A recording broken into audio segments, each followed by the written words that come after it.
Hola, buenas noches o tardes. Nos acompaña en esta ocasión el maestro Alejandro García Ortega, quien es escritor y fue académico por mucho tiempo de la Universidad Autónoma de Zacatecas. En esta ocasión hablaremos un poco sobre su trayectoria artística y también sobre sus primeros pasos en la industria editorial. Buenas tardes. Bueno, Buenas tardes. mi primera pregunta es, ¿cómo usted inició su carrera en la escritura? Bueno, mi inicio fue en los talleres literarios. En 1974, el maestro Víctor Sandoval, al frente de la Casa de la Cultura de Aguascalientes y de un consejo regional, mandó que se instalara un taller literario en San Luis Potosí. La idea era que se trabajara cada 15 días con alumnos becarios y la primera intención era que fueran coordinadores de talleres, es decir, que se replicara lo que se estaba intentando hacer, pero de acuerdo a las condiciones, lo que se hizo fue un taller literario para formar primeramente a los escritores y ya después pensar en coordinadores que replicaran ese tipo de trabajo. Perfecto. ¿Quién coordinó el taller que menciona? Ese taller lo coordinó el escritor ecuatoriano Miguel Donoso Pareja, quien había estado trabajando en la UNAM, en algún taller que había quedado vacante por la ausencia de Tito Monterroso. Él era un escritor ecuatoriano con una visión más latinoamericanista que mexicana, por su condición de ecuatoriano. Y entonces se pensó en eso, en un escritor que tuviera mucha experiencia, mucha perspectiva, y por eso se le designó coordinador. Perfecto. Ah, ¿Cuándo fue a qué edad tenía usted cuando publicó sus primeros cuentos?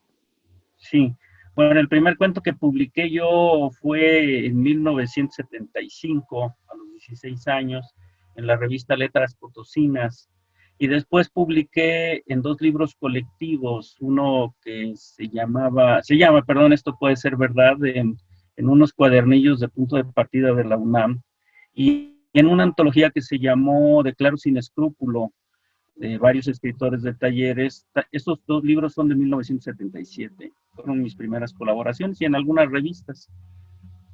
Perfecto.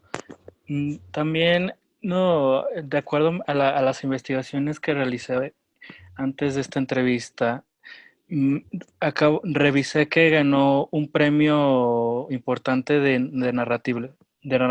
Cuéntenos, ¿cómo fue su experiencia durante el proceso de enviar el texto y que reciba ¿cómo se llama? La premiación. Bueno, yo participé me parece que fue en el 2002, no tengo ahorita el dato, pero creo que fue en 2002, en el premio de novela José Rubén Romero, que convocaba al Instituto Nacional de Bellas Artes y el gobierno del estado de Michoacán. Era un premio más o menos bien rankeado después del premio de poesía de Aguascalientes y del premio de cuento de la Casa de la Cultura de San Luis Potosí, que eran los premios importantes. Ahora solo se ha mantenido el premio de Aguascalientes, digamos, de ese recuerdo. Y entonces yo lo que hice fue escribir esa novela como parte de las becas estímulos en el gobierno del estado de Guanajuato y estuve escribiéndolo durante un año. Después la arreglé, digamos, la corregí y entonces la mandé a concurso. Y pues fue tan sencillo como eso, ¿no? Esperar el dictamen. Y bueno, resultó triunfador. Un premio que han ganado gente como María Luisa Mendoza, Gerardo de la Torre, aunque se dice que a Gerardo se le entregó, no necesariamente participó concursando. Guedea, Pues, son algunos de los autores que han estado en ese premio. Y entonces fue, sí, nada más, yo mandé la novela, la leyó el jurado y consideró que era la que debería ser premiada. Claro. Y frente a ese texto, frente a esa premiación, me parece que también, ¿cuántas novelas ha publicado hasta el momento? Sí, yo he publicado 4 novelas, una de 1993, otra en el año 2000, la novela premiada que es del 4, si mal no recuerdo, y la última o la más reciente que es del 2014. Son 4 novelas con muy diversa suerte, ¿verdad? Pero que son digamos, lo que me identifica como escritor en el terreno de la narrativa de largo aliento. Claro, en esta última novela, justamente la leí hace unos años y ahí se nota bastante la influencia de Guimarães, no recuerdo cómo se pronuncia, el autor de El Gran Sertón y también de Ulises, de Joyce. ¿Qué tan, ¿Cuál es el papel de la ciudad en esa novela? Este, bueno, yo creo que la novela que más habla de ciudad, de las mías, es una que se llama La Fiesta del Atún y que se refiere concretamente a la ciudad de León. Hay otra primera en donde se habla más bien del barrio, el barrio del cual soy originario, que es, bueno, fui vecino muchísimos años, que es el barrio del Cuecillo. La tercera es más bien un homenaje a mi madre, muy ficcionalizado y muy trabajado por el lado del verbo, que es la novela premiada. Y esta última sí tiene el tema de la ciudad, pero es más que nada una especie de viaje, ¿no? Y en ese viaje se involucran ciudades diversas, ¿sí? Por ejemplo, pues se habla de Zacatecas con otro nombre, se habla un poco de León, se habla de Culiacán, y de Zamora, porque es una novela que surgió de un viaje que yo hice, curiosamente fue un viaje académico al Colegio de Michoacán, y entonces ahí nació un poco la idea de esta novela, que es una especie de mosaico, y ciertamente es una novela más o menos experimental, ¿no? En el sentido de que son muchas discursividades. Sí está el asunto de la ciudad, desde luego, como una especie de desafío, ¿no? A desentrañar, y que pues siempre al escritor le llama mucho la atención. Claro, y justamente lo interesante de esta novela no es tanto las ciudades capitales, sino las pequeñas de provincia, ¿no? Ujú. Y obviamente está ligado el tema del viaje. ¿Qué opinión tiene justamente ahora que todos estamos encerrados? ¿Cómo, ¿Qué opinión tiene en cuanto a la literatura como viaje para escaparnos de los encierros, de este encierro debido a la contingencia? Sí, bueno, yo creo que después del siglo XVIII, XIX, que tuvo, esos 2 siglos que tuvieron una gran presencia del desplazamiento geográfico, ¿no? Los grandes escritores navegantes, digamos. Eh, y después de Joyce, ahora que lo mencionas, en el caso de Joyce es una especie de viaje interior. Ahora, hay una serie de novelas, yo pienso por ejemplo en La Mujer de Arena, sí, que es un hombre que prácticamente es secuestrado por una mujer en un lugar al cual es una especie de agujero donde hay una casa y en la cual no puede escapar este hombre, y entonces el viaje es precisamente lo imposible y es precisamente la gran tentación, ¿no? Porque él trata de subir, pero no puede, entonces está prácticamente cerrado, y entonces pues lo que queda no es sino un poco este viaje interior.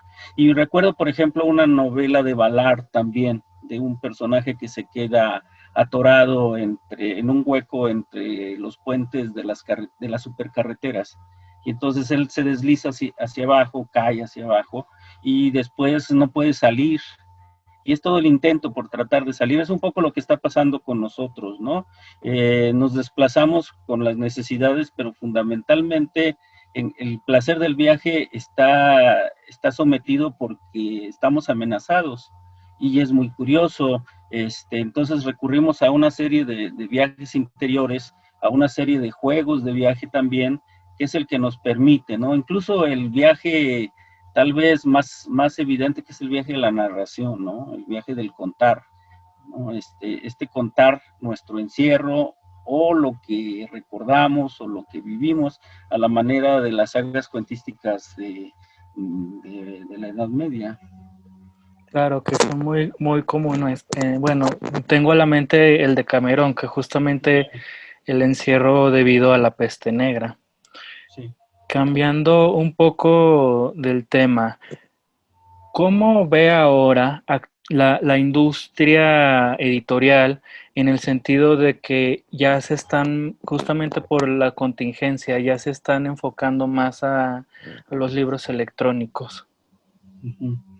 Bueno, de por sí el panorama era complicado, en el sentido de que las grandes editoriales se han estado alineando, ¿no? O sea, realmente en España tenemos ya solo estos dos grandes pulpos, que son Planeta y Penguin, ¿no? Penguin Random House. Y en medio, pues hay una serie de peces chicos que a veces se dejan comer, como el caso de Salamandra, que acaba el año antepasado, sí, el año antepasado, que acaba de ser absorbido por Planeta, o Tuts, que fue absorbido por Penguin. Ahora, el asunto del libro electrónico parece indetenible, pero también tenemos que entender que son públicos y necesidades muy diferentes. Cuando uno va a las grandes librerías de México, o sea, con la dificultad que tenemos ahora, pero lo que es Gandhi, lo que es el péndulo, ¿no? Que son verdaderos monstruos en cuanto a la gran cantidad de libros. Entonces, creo que todavía va a tardar en cuanto a que se dé el cambio, digamos, y el libro sigue teniendo una gran ventaja, que su soporte es permanente y no necesita un traductor, como es el caso del lector del libro electrónico, ¿no? En donde si no tienes el sistema operativo, si no tienes el libro que lo lee, pues no lo puedes reproducir. De hecho, hay fenómenos interesantes, ¿no? Como el caso de que de pronto tienes el libro almacenado y después de un tiempo ya no lo puedes abrir. Yo tengo una edición, por ejemplo, del Quijote en CD, que ya no la puedo abrir, y que se le ha mandado a especialistas, digamos, del área de cómputo, y me dicen que ya no se puede. Entonces, yo creo que todavía hay eso. De todas maneras, hay necesidades. Cuando tú tienes que trasladar, por ejemplo, todo tu reserva de libros para hacer la tesis, pues antes uno cargaba de maletas, y ahora uno se lleva una memoria, o uno se lleva un lector de libros, y está consultando y haciendo la consulta, y no tiene que preocuparse por ese tipo de cosas.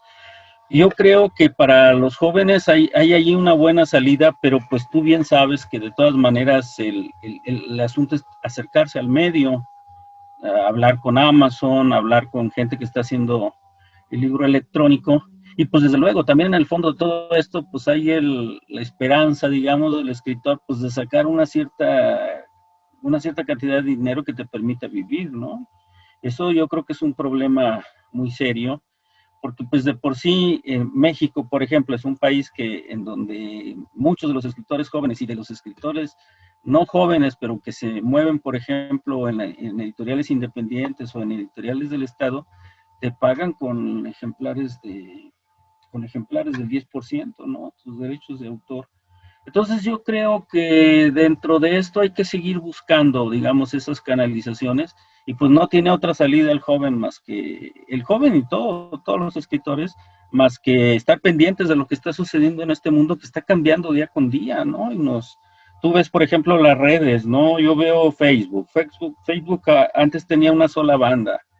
Ahora tenemos como 4 o 5 bandas, en las cuales el video está prácticamente avasallando con el mensaje. Entonces, si tú pensabas que ibas a promoverte a partir del Facebook y de los mensajes, pues te equivocaste, porque ahora solo llegas al famoso algoritmo, si mal no recuerdo, Sí, y tienes una cantidad de lectores muy, muy limitada, y para salir, pues tienes que pagar. claro. Y justamente ya con las redes sociales, cada red social tiene su propio nicho de lectores o su propio nicho de usuarios. Y ese es uno de los problemas que he visto en este sentido de que para poder saltar de, por ejemplo, de Facebook a Twitter en cuanto a producción editorial o producción de narración, es bastante difícil porque hay que volver a empezar, volver a construir el nicho para poder producir y poder a tener un círculo de lectores. Y ese es uno de los problemas que yo he visto en cuanto a las nuevas tecnologías. Sí, es justamente el formato, como mencionaba, y también las redes sociales que ya últimamente se han hecho tan abiertas, pero al mismo tiempo se han vuelto cerradas en el sentido que ya si no perteneces a un grupo, ya no te leen. Y es es la misma dinámica en realidad. Entonces, al respecto, ¿qué opinión tiene usted sobre, ya para concluir, sobre la función de las redes sociales en la literatura contemporánea o la que viene? Bueno, yo creo que es una función que no podemos evitar. O sea, la función de estar ahí bombardeando, ¿no? Cuando nosotros vemos algunas mensajes o algunos trabajos sobre Facebook, en realidad lo que dice Facebook es el espectador se mueve con el escándalo y el espectador se mueve con el chisme o con la nota atractiva. La literatura tiene que seguir planteando, por un lado, esa parte, digamos, patrimonial, que es patrimonial en el sentido de la humanidad, de obras que pueden ser incluso muy complicadas, ¿no? Pero a la vez tienen que moverse dentro de ese universo. O sea, yo, por ejemplo, digo, ¿qué tiene que ver Wallace este, con las redes? Pues prácticamente nada, sin embargo, ahí está en las redes, lo han metido a las redes, ¿no? Porque los que leen literatura, los que producen literatura, lo meten, o meten a Franzen, que es su gran amigo, o meten a Saramago, que tal vez ni siquiera llegó a manejar computadora, no lo sé, seguramente sí, pero este tipo de cosas. Entonces, la red es algo que está ahí, es parte de algo que tendrá que tratar la literatura, pero también es parte ya de un vehículo que puede funcionar para la literatura. Sí, es como todo, aquella vieja disputa entre apocalípticos e integrados, ¿no? O sea, ¿qué haces? ¿Te sales de la red o te vas a tu máquina de escribir o usas simplemente la PC como un redactor de textos? Entonces tenemos que entrar a eso y tenemos que hacerlo pues antes de que nos rebasen. Yo, por ejemplo, ahora te soy franco, yo, por ejemplo, Twitter conozco muy poco, e Instagram no sé qué es, y sé que hay como no sé cuántas más redes que están funcionando, jalando, y que ni siquiera conocemos. Entonces sí estamos viviendo en un mundo para el cual yo creo que tenemos que alfabetizarnos también, aunque dirían que es todo lo contrario, no es cierto.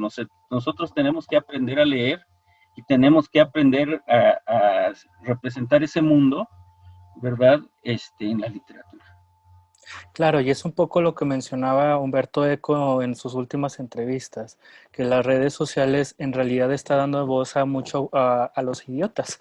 Entonces, ahora justamente la importancia es enseñarles a leer y a discriminar la información verídica y comprobable del fake news o de las paparruchas. Entonces, para terminar esta charla, ¿tiene algún proyecto que en puerta o que esté realizando en estos días o que vaya a publicar en un futuro?